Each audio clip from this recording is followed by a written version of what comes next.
किताब पढ़ी मैंने, the crime that shook the nation. तो मुझे लगा कि ये कहानी मैं आपको बताऊंगा। हालांकि मैं सोच रहा हूं कि अगला चैनल खोल लूं इस तरीके की स्टोरीज के लिए, ठीक है, जो क्राइम स्टोरीज होती है, क्योंकि मैं अक्सर पढ़ता रहता हूं किताबें। तो ये एक ऐसा मर्डर केस था जिसने पूरे भारत को हिला दिया, तंदूर कांड जिसको बोलते हैं। आपको बता दो कि इसके बाद लोगों ने 1 साल तक तंदूर से कुछ भी खाना छोड़ दिया था।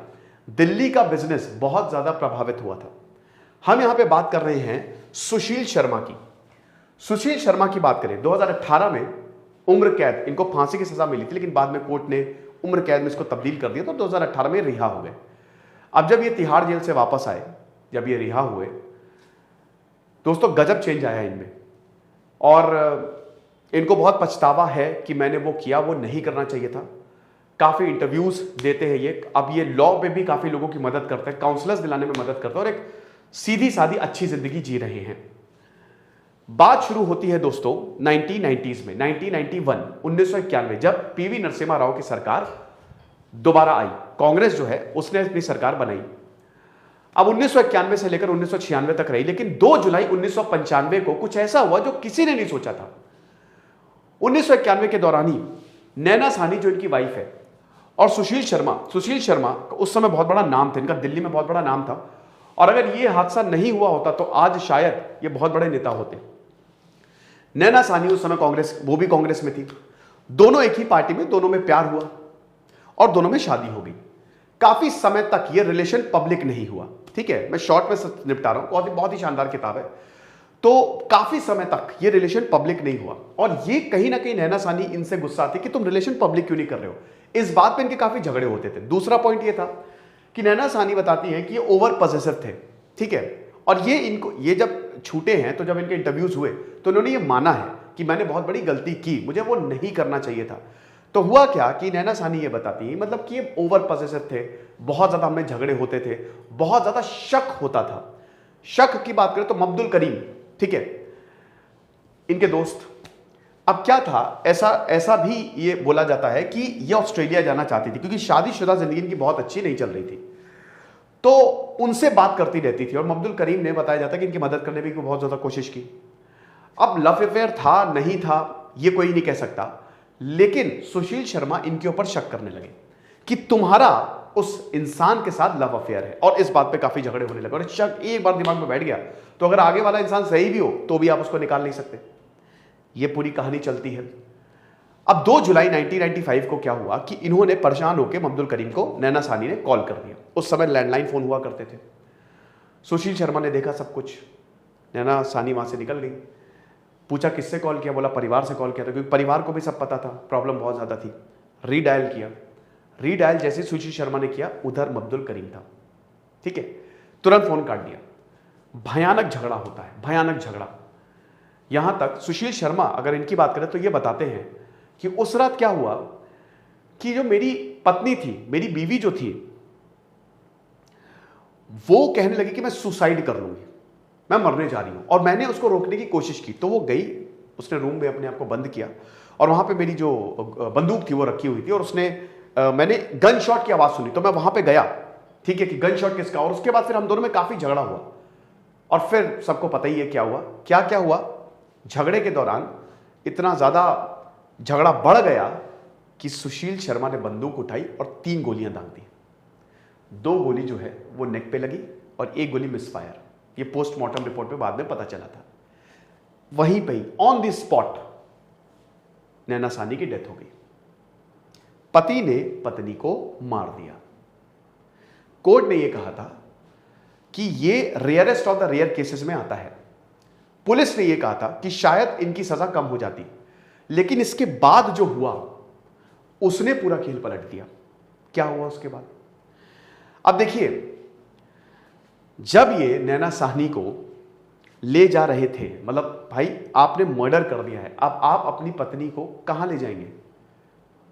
अब इन्होंने सोचा कि यार इसकी लाश को तो ठिकाने लगाना है, वरना मैं फंस जाऊंगा बहुत बड़ा। और उस समय कांग्रेस में मैंने बताया इनका बहुत बड़ा नाम था। तो इन्होंने कार निकाली और बड़ी मुश्किल से ये रैप अप करके लाश को ले गए, कार में डाला। तो पहले सोचा इन्होंने यमुना में फेंक देंगे, लेकिन इनकी कार कोई आम कार नहीं थी, इनको हर कोई पहचानता था क्योंकि मैंने बताया ना दिल्ली में काफी नाम था, फिर गाड़ी पे भी कांग्रेस के स्टिकर, तो इन्होंने सोचा कि यमुना में डाल देते हैं लाश। लेकिन यमुना में ये नहीं डाल सकते थे, इनको लगा कि कोई देख लेगा। इन्होंने गाड़ी यू टर्न मारी और इनका एक रेस्टोरेंट था, रेस्टोरेंट का मैनेजर केशव कुमार जो कि इन्हीं का दोस्त, वहां पे गया। वहां पे जाते हैं सुशील कुमार और बोलते, सुशील शर्मा, और वो बोलते हैं केशव से कि ये रेस्टोरेंट अभी बंद करवाओ, तुरंत बंद करो। तो केशव कहता है कि अरे अभी तो चल रहा है, अभी रेस्टोरेंट तो अभी कैसे, ये तो टाइम ही। कहता नहीं नहीं तुरंत बंद करो, तुरंत बंद करो, अभी जो लोग खा रहे हैं उनको खाने दो, तुरंत बंद करवाओ। रेस्टोरेंट को तुरंत आनंद फानंद में खाली करवाया। केशव को सारी की सारी स्टोरी बताई। अब केशव भी परेशान, और केशव बहुत ही लॉयल था, सुशील शर्मा का साथ देने वाला, बहुत ही ज्यादा लॉयल था। बाद में हालांकि पलट गया और काफी विवाद भी हुआ जब अप्रूवर की बात हुई थी कि तुम अप्रूवर बन जाओ, ठीक है, तो अभी उसकी भी बात करूंगा मैं। तो अब हुआ क्या कि भाई लाश को ठिकाने लगाना है, तो लाश को ठिकाने कैसे लगाए? तंदूर दिखा। अब देखिए कुछ लोग यहां पे दो वर्जन है। एक वर्जन कहता है कि टुकड़े कर करके डाल दिए, टुकड़े ऐसे कर दिए लाश के और उसको तंदूर में डाल दिया, ये पुलिस नकारती है। हुआ क्या कि ये तंदूर बहुत बड़ा था, इतना भाई एक इतना मतलब समझ लो कि इंसान की लाश है, वो पूरे तंदूर में कैसे आ जाएगी? तो अब इन्होंने क्या किया कि तंदूर ऐसे रखा था और लाश को ऊपर रख दिया तंदूर के, समझ रहे हो, और तंदूर जला दिया। लेकिन भाई तंदूर, भाई आप समझ ही सकते हो ना कि तंदूर इज दी अवन। भारत में अगर बात करें तो तंदूर के बिना रेस्टोरेंट में तंदूरी रोटी, नान टेस्ट ही नहीं आता है, समझ रहे हो, तंदूरी चिकन, वेजिटेरियन वैसे मैं बताता हूं। तो ये सब हुआ। अब क्या हुआ कि लाश जल नहीं रही थी प्रॉपर, तो इन्होंने बोला कि अब क्या किया जाए। तो इन्होंने केशव से बोला कि जाओ मक्खन की 4 भट्टियां लेके आओ। तो मक्खन की 4 भट्टियां, तो पूरा मक्खन लाश पे डाल दिया और वो बहुत तेजी से फिर जलने लगा। फिर और मक्खन डाल दिया, मतलब जितना मक्खन था सब डाल दिया तंदूर में, जिसकी वजह से जो आग थी वो बहुत ज्यादा जलने लगी। अब आग की लपटें बहुत ऊपर ऊपर शामियाना टाइप का था। अब ये भी लग रहा था कि अगर आग बहुत ऊपर चली जाएगी तो शामियाना ही जल जाएगा पूरा रेस्टोरेंट। वहां से कांस्टेबल एक ड्यूटी करके आ रहे थे, अब्दुल नसीर शायद उनका नाम था, वो ड्यूटी करके आ रहे थे और वो वायरलेस, वो ड्यूटी करके चले गए थे, लेकिन वो वायरलेस यहां पे भूल गए ऑफिस में। किस्मत देखिए, वो कनॉट प्लेस में गए, वायरलेस उठाया और उन्होंने देखा कि भैया आग की लपटें गए रेस्टोरेंट में। वहां पे केशव, तो जब उसने दरवाजा खोला, क्या हो रहा है भाई? उन्होंने बोला कुछ नहीं सर, हम लोग थोड़ा सा यहां पे बैनर वैनर जला रहे हैं पार्टी के, इसीलिए आ गए। कहता अरे भैया सही से, मतलब ऊपर क्या कर रहे हो तुम, गड़बड़ हो जाएगी, पूरी आग लग जाएगी, अगल बगल की बिल्डिंग में आग लग जाएगी। तो कहा कि नहीं सर हम इसको कंट्रोल कर लेंगे। वो पुलिस वाला वापस गया, लेकिन उसको कुछ शक हो गया, जो इसका बिहेवियर था ना थोड़ा सा अजीब था, डरा हुआ था। वापस आया पुलिस कांस्टेबल। अब वापस जब आए तो किसी ने दरवाजा नहीं खोला, तो ये बताते कि ये 7 फीट की दीवार थी। तो मैं इस दीवार को फांद के अंदर गया, तो मैं जब गया अंदर तो मैं देख के भौचक्का रह गया। मुझे केशव ने रोका, मैंने कहा क्या करो? कहता बकरा पका रहे।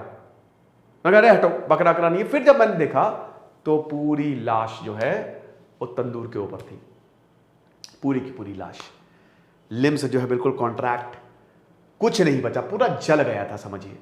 एक चीज और, अब आपने सुशील शर्मा का आ गया। सुशील शर्मा को शक हो गया कि पुलिस आ रही है, वो निकल गया। सुशील शर्मा जो है वो निकल गया। अब देखिए सबसे पहले ये गए पहले तिरुपति बालाजी, वहां पे अपना पूरा मुंडन उंडन करवाया। नहीं, सबसे पहले उस दिन इन्होंने जो रात है वो आईएएस ऑफिसर टीके राव, क्योंकि देखिए हुआ क्या कि जैसे ही कांस्टेबल अंदर गया, जैसे ही कांस्टेबल अंदर गया उसने देखा नहीं तो लाश, तुरंत उसने पुलिस को बुलाया। पुलिस केशव को पकड़ के ले गई, चलो बेटा तुम, और केशव ने भी अपना मुंह नहीं खोला। इतने में सुशील शर्मा निकल गए, वो पहले ही निकल गए थे, ठीक है, वो निकल गए। तो सबसे पहले उन्होंने वो टीके राव के गए, वहां पे रुके, आईएएस ऑफिसर थे, और उसके बाद वो टैक्सी पकड़ के जयपुर गए, फिर वहां पे चेन्नई गए और चेन्नई से फिर बैंगलोर चले गए। और ऐसा बोला जाता है कि तिरुपति बालाजी में इन्होंने पूरा अपना हुलिया ही बदल लिया, मतलब पूरा हेडवेट शेव करवा लिया, पूरा हुलिया बदल गया इनका। और बैंगलोर में रहते हुए इन्होंने अग्रिम जमानत, एंटीसिपेटरी बेल जिसको बोलते हैं, अगर आपके ऊपर गिरफ्तारी का खतरा हो तो पहले से ही अर्जी लगा दो। एक बार गिरफ्तार होगा फिर कुछ नहीं कर सकते, उससे पहले से ही कोर्ट में पहुंच जाओ एंटीसिपेटरी बेल लेके कि खतरा है, वो तुमको बेल दे देगा, कोर्ट तुमको बेल दे देगा। अब यहां पे जब ये केस खुला भाई, 7 दिन के अंदर अंदर ये टूट गया केशव, और उसने सब उगल दिया, सब कुछ बता दिया। अब पुलिस जो है उसने ढूंढैया चालू कर दी। अब भैया कांग्रेस की हालत खराब कि यार ये तो केस बहुत बड़ा बढ़ जाएगा, प्रॉब्लम हो जाएगी, तो तुरंत यहां पे पीवी नरसिम्हा राव ने जांच बैठा दी। और जितने भी मिनिस्टर थे कि भाई हम नहीं जानते सुशील शर्मा कौन है, हमने कभी नहीं देखा, क्योंकि डर ये था ना कि कांग्रेस से जुड़ा हुआ ये बहुत बड़ा केस था, ठीक है। ये हिसाब किताब, अग्रिम जमानत बाद में पहुंची, पहले पुलिस पहुंच गई और पुलिस ने गिरफ्तार कर लिया यहां पे। अब यहां पे मीडिया आइडिया भी आई और मीडिया को यही बोला कि मुझे झूठे केस में फंसाया जा रहा है सुशील शर्मा ने, सब कुछ हुआ। लेकिन हम ये देखते हैं कि 2 जुलाई 1995 की घटना है, पुलिस पकड़ के लेके, दिल्ली पुलिस वहां पहुंच गई थी, तो दिल्ली पुलिस ने पकड़ लिया। और हम ये देखते हैं कि 28 जुलाई को पुलिस ने चार्जशीट दायर कर दी, मुकदमा चलता है। मुकदमा चला 2003 में, 8 साल बाद इसका वर्डिक्ट आया और यहां पे कोर्ट ने फांसी की सजा दी। जो लोअर कोर्ट है ना, उसने फांसी की सजा दी। मामला हाई कोर्ट में गया, हाई कोर्ट ने भी फांसी की सजा को बरकरार रखा, क्योंकि rarest of the rare case में आता है।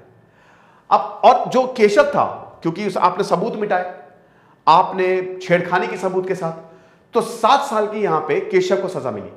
केशव से पुलिस ने यह बोला कि तुम अप्रूवर बन जाओ, तुम अप्रूवर बन जाओ। अब इस, क्योंकि भाई ये बहुत लॉयल था सुशील शर्मा का, तो इस पर भी बहुत ज्यादा मतभेद हुए, ठीक है, ये सारी चीजें। तो सुशील शर्मा फिर जेल में ही थे, काफी समय तक जेल में रहे। अब उसके बाद 2014 में सुप्रीम कोर्ट में मामला गया। सुप्रीम कोर्ट ने मामले को, केस को पलट दिया, फैसले को पलट दिया, लोअर कोर्ट और हाई कोर्ट के फैसले को पलट दिया। फांसी से उम्र कैद। अब देखिए, उम्र कैद का कोई वो नहीं होता, टाइम पीरियड नहीं होता है, 20 साल 20 साल ऐसा कुछ नहीं होता है। उम्र कैद डिपेंड करता है, 14 साल भी हो सकता है, 20 साल भी हो सकता है, आपके मरने तक भी हो सकता है, कोर्ट के ऊपर डिपेंड करता है वो।